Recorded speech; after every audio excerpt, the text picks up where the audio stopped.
SV6 news కు స్వాగతం. ముందుగా హెడ్లైన్స్. డిఫెన్స్ ఏరియాలో పనిచేసే పారిశుద్ధ కార్మికులకు జీతాలు జాప్యం చేయకుండా వెంటనే ప్రతి నెల 5వ తారీఖులోపే జీతాలు వేయాలని ఏఐటీసీ నాయకుడు నరసింహ అన్నారు. ఆర్మీ సబ్ ఏరియాలో పనిచేస్తున్న సుమారు 700 మంది కార్మిక ఉద్యోగాలు చేస్తూ ఉన్న వారికి 16వ తేదీ వచ్చినప్పటికీ వేతనాలు ఇవ్వడం లేదని కంటోన్మెంట్ అధికారులను అడిగితే డిఫెన్స్ నుంచి క్లియరెన్స్ రాలేదని ఒకరి మీద ఒకరు చెప్పుకుంటూ కష్టపడి పనిచేస్తున్న కార్మికుల జీతాలు ఇవ్వకుండా వారు ఈ సాకులతో వేధిస్తున్నారని విమర్శించారు. సరైన టైంలో జీతాలు చెల్లించాలని డిమాండ్ చేశారు. లేకుంటే తీవ్ర స్థాయిలో ఆందోళన వ్యక్తం చేస్తామని అన్నారు. ఈ మేరకు కార్మికులంతా కలిసి కంటోన్మెంట్ ముందు నిరసన ప్రదర్శన నిర్వహించారు. అనంతరం కంటోన్మెంట్ అధికారులకు వినతి పత్రాన్ని అందజేశారు.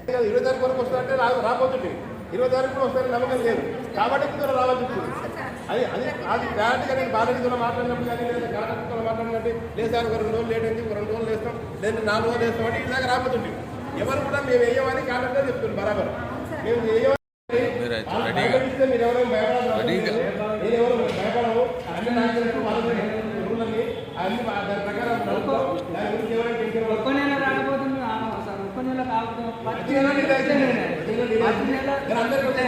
ఫోటో తీసుకుంటాను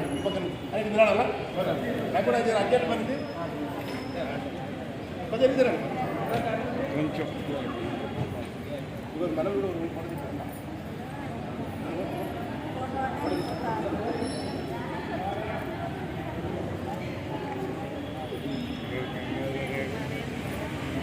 సవేరే కాంట్రాక్ట్ కార్మికుల ఐక్యత, సవేరే కాంట్రాక్ట్ కార్మికుల ఐక్యత, ఇవ్వాలి ప్రతి నెల జీతాలు సక్రమంగా, ఇవ్వాలి జీతాలు సక్రమంగా, ఇవ్వాలి జీతాలు సక్రమంగా.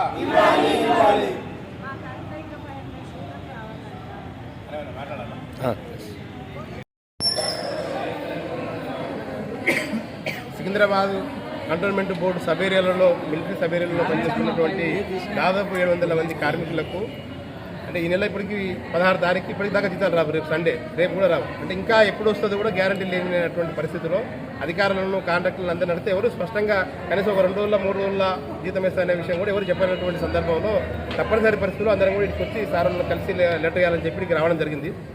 మేము అందరూ కూడా విజ్ఞప్తి చేస్తుంది అంటే ఈ సబ్ ఏరియా వర్క్ స్టార్ట్ అయినప్పటి నుంచి ప్రతి నెల 20-25 తారీఖు దాకా లేటుగా వేస్తున్నారు జీతాలు. ఎందుకంటే ఇక్కడ నుంచి వీళ్ళు బిల్లు పంపలేదని చెప్పి రిపోర్టు అక్కడ నుంచి అటెండెన్స్ మిలిటరీ నుంచి అటెండెన్స్ రాలేదని వీళ్ళు అంటారు, వీళ్ళు బిల్లు పంపలేదని చెప్పి వాళ్ళు అంటారు. ఒకరి మీద ఒకరు చెప్పుకుంటూ ప్రతి నెల లేటుగా జీతాలు వేస్తున్నారు. 20-25 తారీఖు దాకా వేస్తున్నారు. ఈ నెల కూడా ఎప్పటిదాకా అవుతుందో తెలియనటువంటి పరిస్థితుల్లో ఇక్కడ దాకా మేము జీతాల కోసం ఇక్కడికి కంటోన్మెంట్ ఆఫీస్ దాకా రావడం జరిగింది. అధికారులు నేను వాళ్ళకి స్పష్టంగా చెప్పదలుచుకున్నది ఏంటంటే ఇప్పుడు దాదాపు కంటోన్మెంట్ బోర్డు పరిధిలో దాదాపు 2000 మంది దాకా కాంట్రాక్ట్ కార్మికులు పనిచేస్తారు. ఈ 2000 మంది ప్రతి నెల జీతాల కోసం కొట్టాడాల్సినటువంటి దుస్థితి ఉంది. ఇంతమంది కాంట్రాక్ట్ కార్మికులు ఉన్నప్పుడు ఈ కాంట్రాక్ట్ కార్మికుల జీతాలను ప్రతి నెల ఏ నెల నెలకు రావడానికి ఒక సిస్టమ్ ఏర్పాటు చేయాలని వాళ్ళు అడుగుతా ఉన్నాం.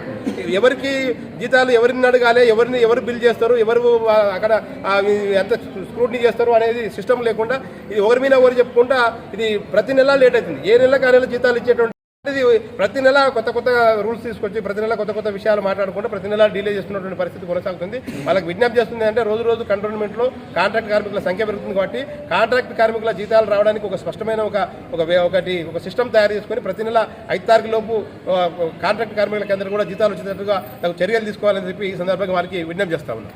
ఇప్పుడు ఎవరికి ఇచ్చారు మీరు మెమరాండం? ఇప్పుడు అఫ్జల్ సారు, దేవేంద్ర సారు వాళ్ళిద్దరికి మెమరాండం ఇచ్చారు. సూపరింటెండెంట్ గారు ఇచ్చాం.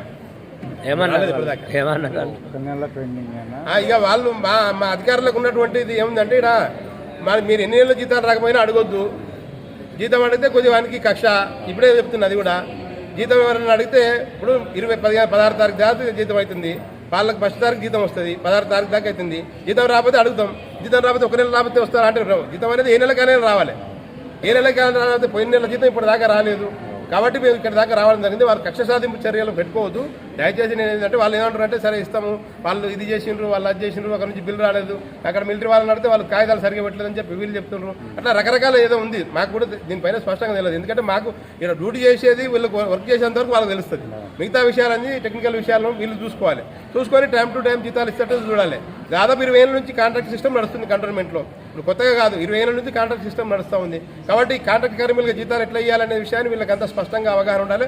జీతం ఎట్లా ఇవ్వాలి, ఎంత జీతం ఇవ్వాలి, పీఎఫ్ ఎంత కట్టాలి, ఈఎస్ఐ ఎంత కట్టాలి, తర్వాత వాళ్ళకి వీక్లీ ఆఫ్ ఏముంది, బోనస్ ఏముంది, ఇవన్నీ స్పష్టంగా ఒక రూల్స్ రూపొందిస్తే వాళ్ళకు ఎవరికి కూడా అన్యాయం జరగకుండా ఉంటుంది. కాబట్టి ఆ చర్యలు తీసుకోవాలని చెప్పి వాళ్ళకు సబేరియా సివిల్ ఏరియా అంతా కాంట్రాక్ట్ ఇల్లు సబ్ ఏరియా, కానీ సబ్ ఏరియాలో సివిల్ ఏరియాలో మొత్తం కలిపి 2000 మంది కార్మికులు ఉన్నారు కంటోన్మెంట్ బోర్డు పరిధిలో.